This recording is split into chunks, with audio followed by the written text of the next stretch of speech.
Prière au réveil spirituel. Saint-Esprit, enseigne-nous. Saint-Esprit, enseigne-nous. J'aimerais que quelqu'un bien-aimé dans le Seigneur parle à son problème ce matin. J'aimerais que tu parles à ta situation ce matin.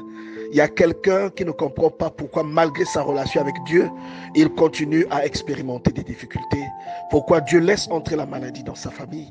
Pourquoi Dieu laisse entrer une situation de chômage dans sa famille. Pourquoi Dieu laisse entrer des tribulations dans sa maison. Bien-aimé, il y a des problèmes qui viennent dans ta vie seulement pour illustrer Dieu. Ces problèmes-là ne viennent pas pour te détruire. Regarde, depuis le temps où tu as des problèmes, quand tu fais le bilan, tu vas remarquer que ces problèmes-là, tu les as surmontés un à un, au fur et à mesure. Mais tu ne l'as peut-être pas remarqué parce que ces problèmes t'ont impacté. Mais je te dis aujourd'hui, la plupart des problèmes qui viennent dans ta vie, ils viennent dans ta vie pour la gloire de Dieu. Ils ne sont pas là pour te conduire à la mort. Sinon, depuis le temps que tu as commencé à avoir des problèmes depuis ton enfance, tu serais mort aujourd'hui. Tu aurais peut-être été victime d'un accident.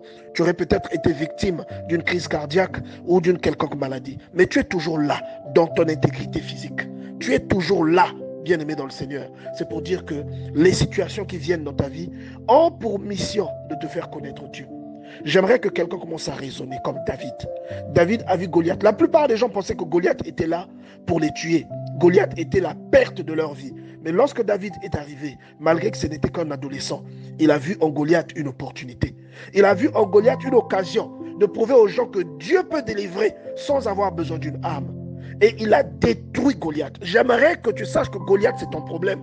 Et j'aimerais que tu commences à confesser à ce problème que je n'ai pas d'armes, je n'ai pas de pénis de bouclier, mais je vais te détruire. Tu ne domineras pas sur moi.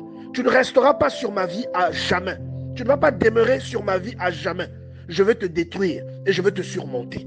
Les personnes qui habitaient à proximité de Lazare savaient que on a enterré Lazare à tel endroit. Ces personnes-là étaient au courant que Lazare est mort, on l'a enterré à tel endroit. Voici sa tombe et tout. Et même lorsque Jésus est arrivé, même ses propres sœurs ont dit que si tu étais là, peut-être Lazare ne serait pas mort. Vous voyez? Donc même les sœurs ne pensaient pas que Lazare allait revivre. Vous voyez, bien-aimé? Mais Jésus avait dit à l'avance, dans Jean chapitre 11, verset 4. Après avoir entendu cela, Jésus dit, cette maladie n'est point à la mort, mais elle est pour la gloire de Dieu. Vous voyez? Et c'est la même phrase qu'il a prononcée devant la personne aveugle en disant que cette personne n'est pas aveugle parce qu'elle a péché, mais elle est aveugle pour que les œuvres de Dieu soient manifestées. Alléluia. Ah, gloire à Dieu, bien-aimé. Donc il y a des situations dans ta vie qui sont là pour que les œuvres de Dieu soient connues des gens. Et il y a la stérilité qui peut-être peut entrer dans ta vie pour que les œuvres de Dieu soient manifestées, pour qu'autour de toi, les gens sachent que Dieu existe. Il y a des problèmes tels que le célibat endurci qui peut entrer dans la vie d'une personne. Toutes tes sœurs se sont mariées, mais toi, tu ne te maries pas. Tous tes frères, même tes petits frères se sont mariés, toi, tu ne te maries pas. Mais Dieu dit que tu es dans cette situation pour que Dieu soit glorifié.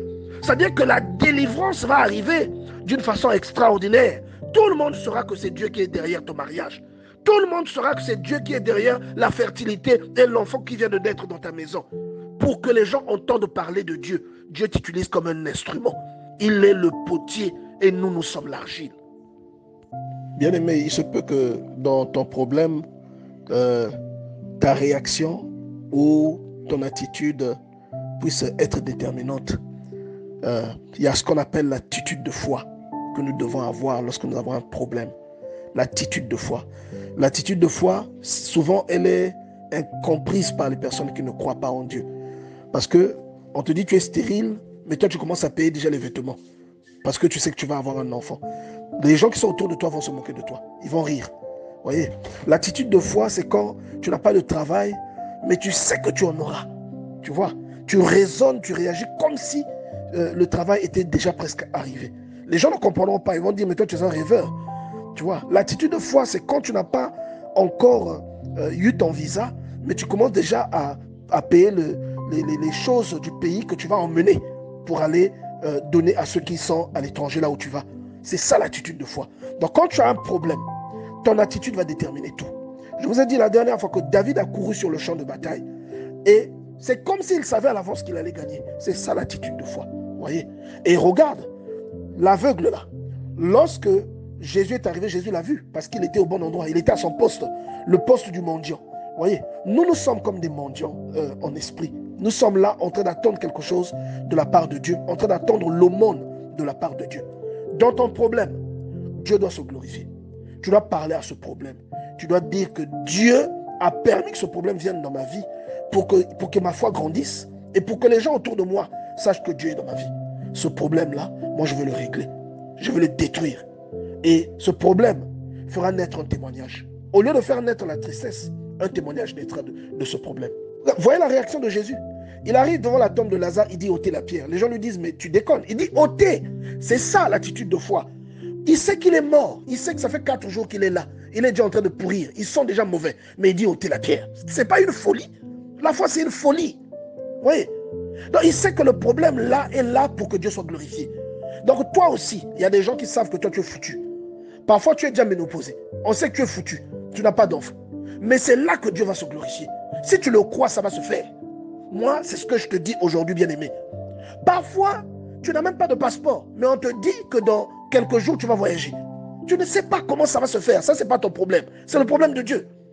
Donc, je veux que quelqu'un sache ce que c'est l'attitude de foi.